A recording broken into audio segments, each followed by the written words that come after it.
and leave some space for people who will come in late and come in the back. Keeps us warm when we squeeze together.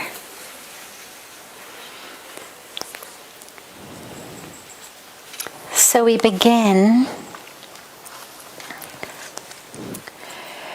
with one of the questions that's come in advance from our beautiful family joining us from all over the world. And then we'll open it up to any questions that anyone here has.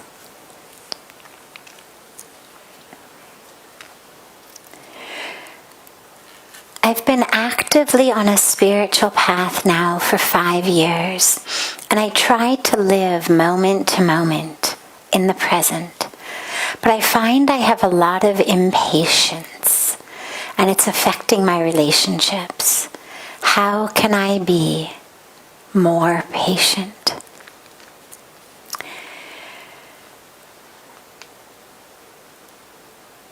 The dilemma with patience or impatience rather, is it tells us that there's something wrong with the present moment. Impatience says something better is coming, and I can't wait. Meaning this moment right now isn't right. Whether I'm waiting for the winter to become summer, whether I'm waiting for my kids to grow up and finally go off to college, whether I'm waiting to get the job that I want, waiting to have the relationship I want, whatever it may be, or whether it's something as simple as waiting for someone else to, do their chores that you've told them, right? We get impatient about little things. You've asked somebody to do something. It's taking them too long to do it. Jaldi kar do. But in that jaldi kar do na, what it implies is right now there is something wrong with this moment. And when you do that thing quickly, then I will feel happier. The next moment after you do that, after you do whatever I've told you to do, the moment will become better. And that's why I'm impatient. Jaldi de do, jaldi kar do, kyunki fir sab theek ho jayega. Fir mein khush ho jaungi. Then I will be happy. Then everything will be okay. And what that means is right now everything's not okay. Until you do what I've told you, everything is not okay. And that's a very dangerous, it's obviously untrue, but it's also very dangerous to tell yourself that. Because what that does is it says, my happiness, my peace in this moment is dependent upon something else happening. The weather is going to change. My stars will change, right? We'll get into a more auspicious astrological alignment, and then mera bhagya khulega. Then what I want is going to happen. Or I'm waiting for someone else to do something. But what it does is it takes my happiness and my peace and it hooks it into something outside of me, outside of my control. And that's really dangerous. Because you have no idea what the weather is going to be like. We have no idea what's going to happen. You may get the job that you wanted and then realize, oh my God, I didn't want this. How many times does that happen in life, right? We pray for something, please, please, please, scodedo. And then we get it. And then we think, oh my God, what a mess. If I hadn't gotten it, would have been so much better.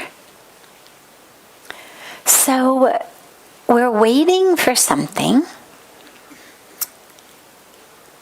that's telling us right now isn't good enough, and that has hooked my peace and my joy in something that I essentially have no control over because it's outside of me. And that is where Pujya Swamiji always says, impatience makes you a patient. That become patient or become a patient. Right? So you have to become patient, the adjective, or you become a patient, the noun. Meaning in a hospital, you become sick. Because that impatience makes us stressed and upset and worried, miserable. Then our health collapses. So to become more patient is actually really simple, not easy. I always draw this distinction. Things are very simple, that doesn't mean they're easy, but they're simple. It's not rocket science. You don't need a whole special course on it. What you need to do is realize that your lack of patience is actually the source of your frustration. It's not other people. It's not the weather, because right now, okay, I'm waiting for summer. God, when is it going to become summer again? And then in summer, you're waiting for something else. Oh, when are we going to go on vacation? It's summer. We should be going on vacation. And then, oh my God, when is my AC going to be fixed? It's so hot. When is the guy going to get here and fix my AC? Every day is something else. Something else that we're waiting on, and then I'll be happy. So recognize very clearly, this is Jnana Yoga. This is wisdom, vidya. And this is why we emphasize Jnana, why we emphasize buddhi, intelligence, the intellect. Just become smart. Your own impatience is what is actually making you stressed and upset and frustrated. Being impatient is not going to make the winter go away and the summer come any faster. Being impatient is not going to make, in the summer, the guy who fixes your AC come any faster. It's not going to make your kids grow up and go off to college any faster. And we know with people, frequently the more impatient you are with people, the longer it takes them to do things. I don't know if you've ever been on the receiving end of someone's impatience, right? But you're doing something and they're like, "Arey, jaldi, jaldi, do it fast, do it fast." And you actually find not only are you stressed, but you become much less skillful at whatever you're doing. And so their pressure to you to do it fast or to do it their way actually has created a situation where it's going to take you longer and you're more likely to make a bunch of mistakes in whatever you're doing. So it doesn't serve us. So have that wisdom. Have that jnana. Have that intelligence. And then the moment you find yourself getting impatient, just tell yourself, no. No, I'm not going to give up my peace. I'm not going to give up my joy. I'm not going to give up my moment. Just to be frustrated. It just hurts me. So these are the things that actually, putting your mind to it, simply training the mind in the appropriate way. And patience is a great thing, a great place to start. We all get impatient about things. Just tell yourself, I am going to be more patient. And every time you find yourself getting impatient, you could put a little rubber band. I love this. It's a very Very, very basic cognitive behavioral therapy technique. And you just put a little rubber band on your wrist. And every time you start to get impatient, pull it and snap it. Now it hurts. It's not going to kill you. It's not going to make you bleed. But it hurts. And that sting of the rubber band on your inner wrist, which is a really sensitive part of the body, trains the brain. It trains the brain. We become like Pavlov's dogs who learned, how to salivate at the sound of a bell. Well, what is going to happen is your mind, the next time it starts to get impatient, your mind is going to go, no, because it's going to already start to feel the pain of that rubber band. And it's going to push away the impatience. It's just about creating new habits. We've become habituated to be impatient. Now we train ourselves to be patient. Take life a little bit more slowly. Another good technique is try not to multitask. The more things you do at once, the more it trains your brain to think that everything needs to move really fast. Take a moment. Take a moment. Things take a little while. Maybe you're working, you're doing something. Maybe it takes a moment. Whatever it may be.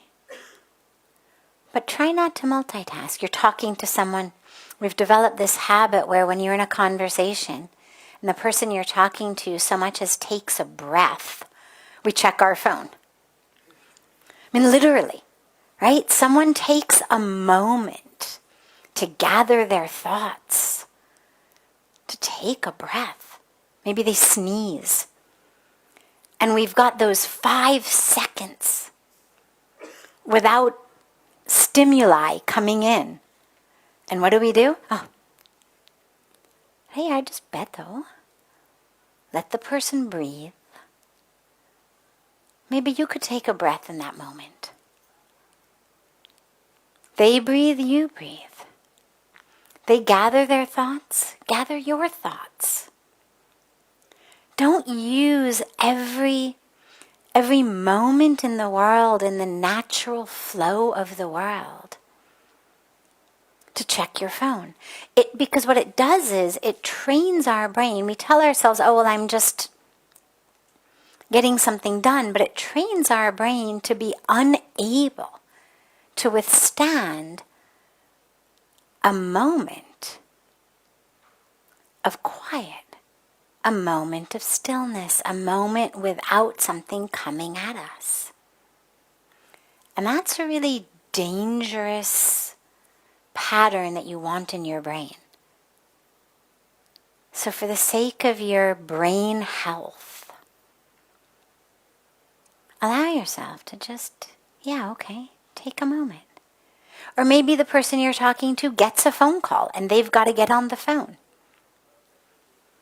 Or they get up and they go to the bathroom. I'll be right back. I'm going to the bathroom. What do? We check our phones. Use these as moments that the universe has given you to just take a deep breath, to reconnect, to be in the moment. And what that'll do is it'll train your brain to stop being impatient. It'll train you to be quieter and calmer. So it'll benefit you and it'll benefit everyone around you.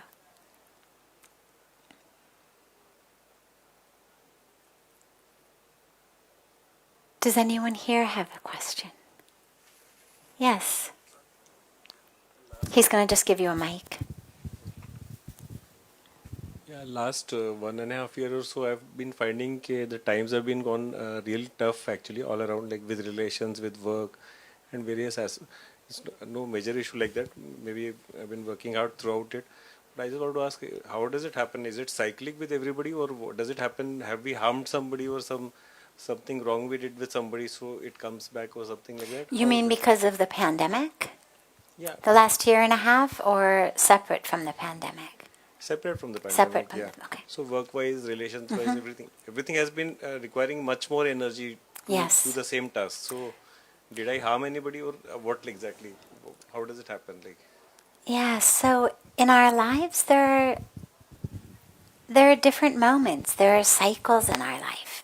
There are times when things seem to flow really easily. There are times when it seems to be a struggle. You mentioned the last year and a half. Well, even though the question isn't about the pandemic, realize that this has been a time where the energy field of humanity has been stressed.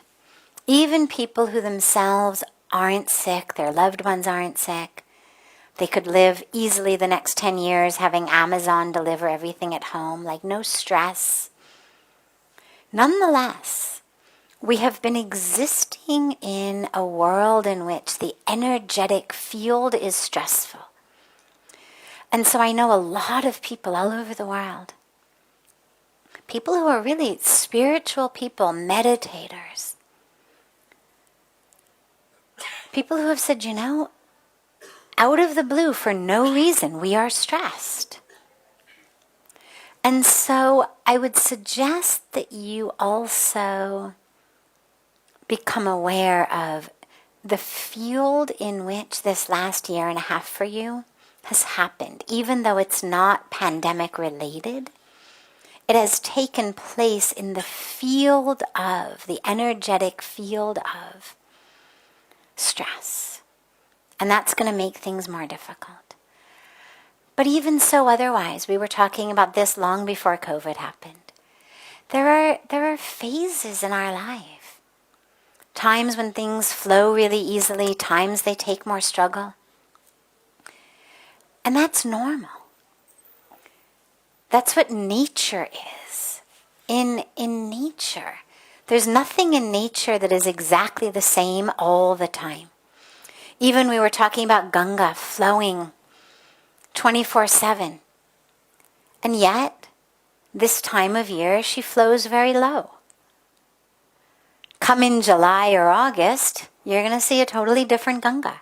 So she's flowing. But there are times where the flow is very shallow. There are times the flow is very deep.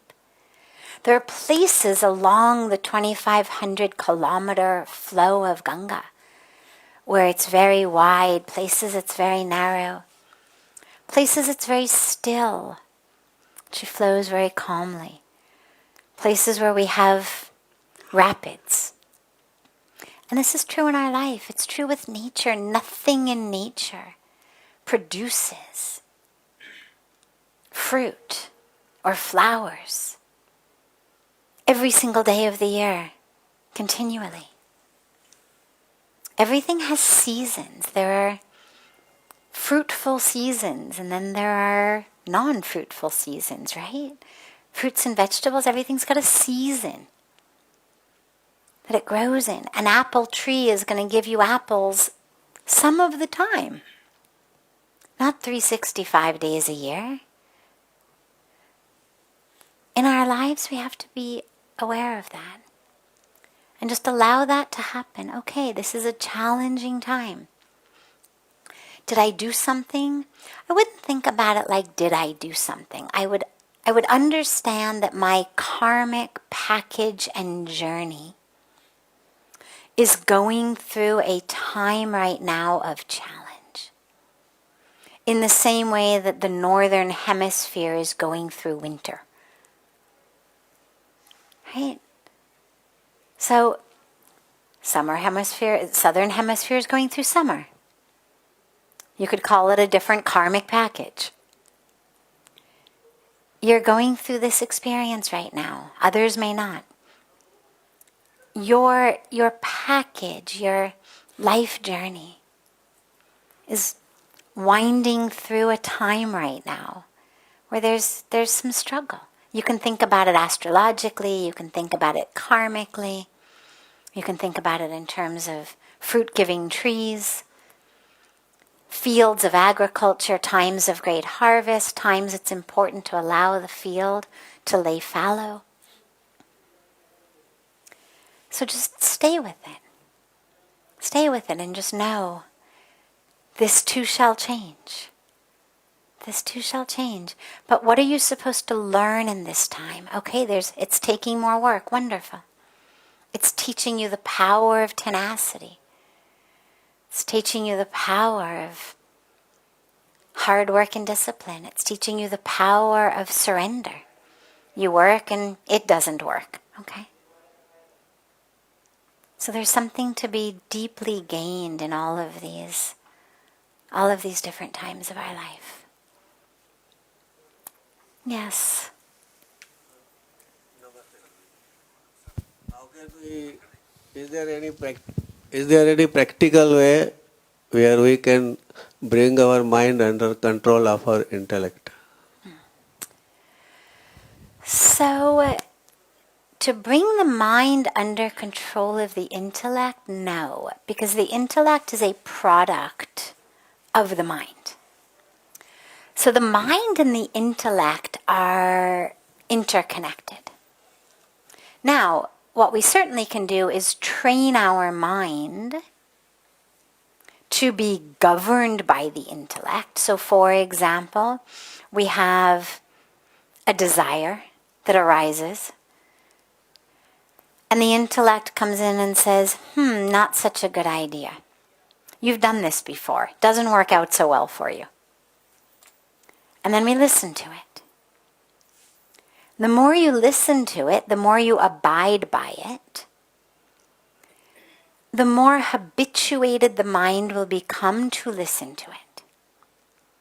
It's like, think about if you have a friend, for example, and you see the friend is about to make a really stupid decision, and you know it's a stupid decision. And you say to your friend, Hariyard, please take my advice. This is not going to go well for you. This is a decision being made in ego, in ignorance. Don't do it. And the friend says, okay, and listens and follows your advice. Well, you're gonna start giving them more advice. You're gonna understand, okay, this is a receptive friend. And you're going to start paying more and more attention to what they're doing and thinking, are there other opportunities that you have to maybe offer them the gift of your wisdom? But if the friend says, forget it, doesn't listen to you, goes out, does exactly what they want, makes a mess of things, and doesn't even bother to come back and say, Hare, you were really right, just ignores you completely. Well, you may try another few times, but eventually you're going to say, Hare, chup rehna aur chai. Why bother? Save my breath, save my energy. Wo sunti nahi anyway. This guy doesn't listen. And in many cases, it becomes like that with our intellect. If the ego that's calling the shots, that's making the decisions, isn't going to listen to the higher powers of the mind, our buddhi, our shuddhi, that intellect, that purity. Well, the intellect is still there, but it just gets a little less active. And this is where you see people who get overrun by desires or fears or ego, and who start making bad decisions after bad decisions after bad decisions, ultimately, essentially digging their own grave. I remember Pujya Swamiji told me once years ago, I don't even remember the context of it, but he said, you always know when someone is about to really fall in their life because they develop these blinders on to anyone or anything telling them anything else. And they're just with blinders on going in the direction of their ego. And he said, you can always know that that's a person headed for disaster. Because the blinders get more and more narrow, more and more narrow, more and more narrow. So the best way to bring the mind in alignment with the intellect is every time the intellect advises something, follow it. Then the intellect will speak to you more. That is the difficulty. Well, so we'll move to there. Who is it then, as you say that's the difficulty, who is it then who doesn't want to listen to the intellect? Who is it inside who says, na, mujhe nahi karna? Oh, hey, kaun? Who is that person? That's the ego, right? But remember, they're all inside of my mind. Okay? So right now, in your mind, I want you to say, stop. Okay? Just in your mind, yell the word stop. Do you hear that? Okay. Now I want you to yell the word love. You hear that? Loud and clear, right? So you can speak in your own mind. And you can hear it. We forget that there's actually a part of us that is not the ego, that is not just reactive, but that actually can speak to our mind and hear it. Grab that power. When the intellect is saying something, let it shout it. And when the ego arises and says, mujhe nahi karna, then you yell stop. It's up to you.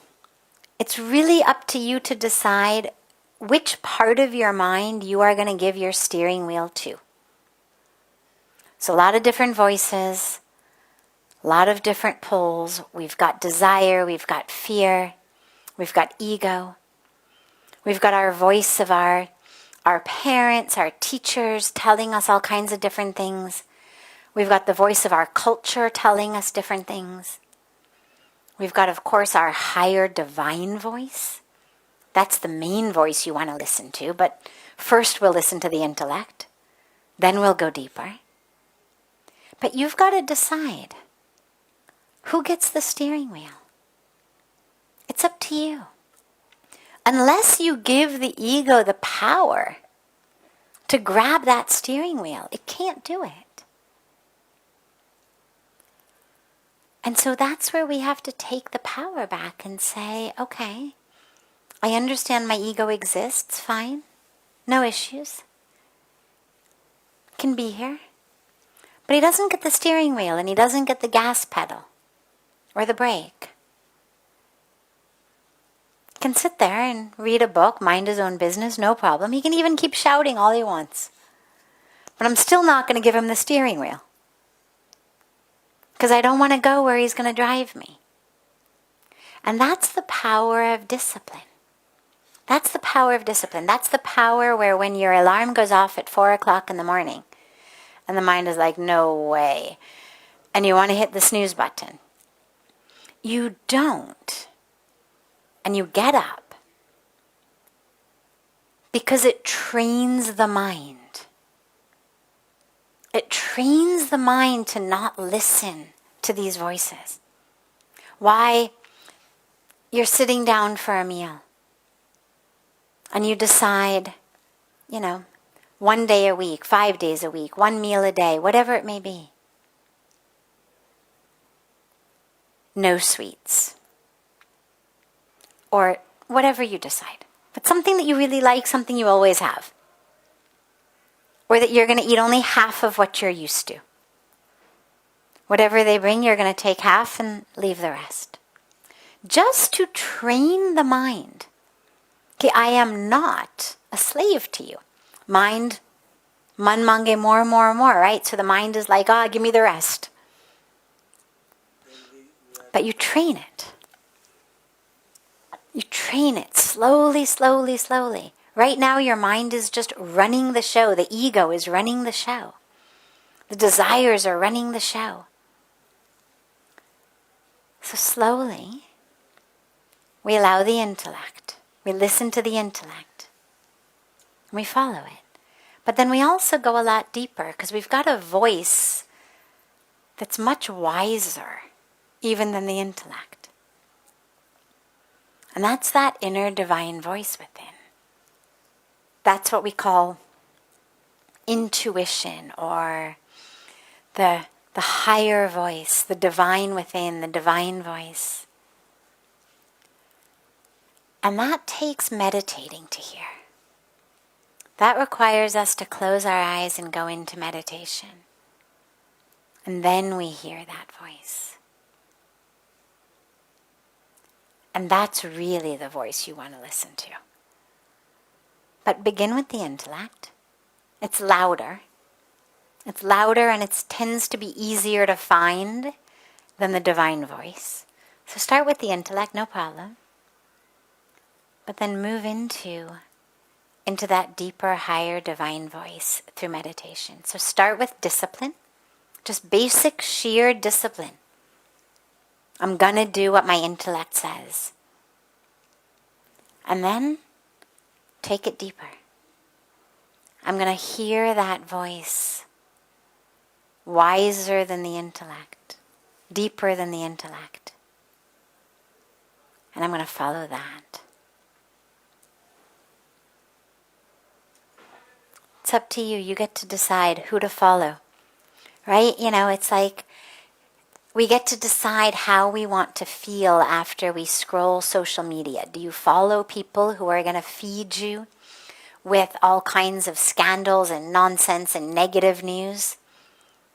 Or do you follow people who are going to fill you with inspiration, motivation, beautiful truth, upliftment? It's up to you. When you follow the first, at the end of scrolling through social media, you're worked up, you're upset, you're stressed, you're negative. You follow the second, at the end of scrolling through social media, you feel uplifted, you feel inspired, you feel touched. It's up to you. It's like, what are you going to eat for breakfast? Right? You want to eat 5 bowls of, Cocoa Crunch? Well, you're going to feel sick. You're going to want to get back into bed after breakfast. But you start the day with something healthy. Something light, something healthy. Beautiful breakfast. You're going to feel ready to go on with the day. It's up to you. Who to follow, who to listen to. You decide. Beautiful. Of course. Have a beautiful, beautiful rest of your evening.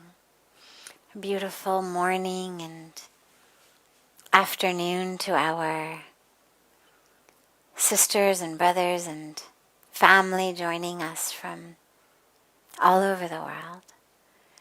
And I look so forward to seeing you all again tomorrow.